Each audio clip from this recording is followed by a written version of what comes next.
እቺ በምስሉ ላይ የምትመለከቷት እናቴ ነች። ሳውዲ አረቢያ በህገወጥ መንገድ ነበር የምትኖረው። ከጥቂት ጊዜ በፊት ደውላልኝ ነበር። እንደተያዘችና እንደታሰረች እየተሰቃየች እንደሆነ ነግራኛለች። እባካችሁን የኢትዮጵያ ሰዎች ሳውዲ አረቢያ ለሚሰቃዩት እናቶቻችን ድምጽ እንሁን። ወዳጄ የምትወድህን ሴት የምታፈቅርህን ስለዋሸሃት ስላታለልካት እሷ በፍጹም ሞኝ መስላ ትታይ። እንደውም በተቃራኒው አንተ መታመን ካለብህ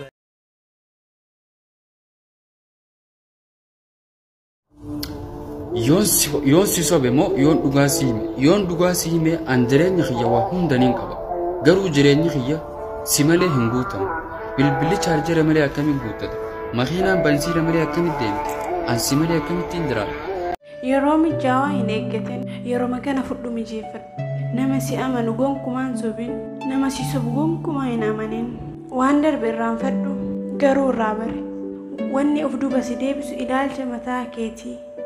Miira kee ta'uudha malee hin gabroominiif jiruun kun akka bishaaniiti.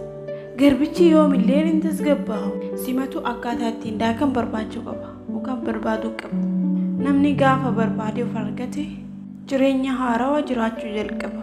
Namni tokko yoo hin dandeessu siin jedhe hamma isaa sitti agarsiise malee hankeetii miti. Kanaafuu of ta'ee jiraadhu.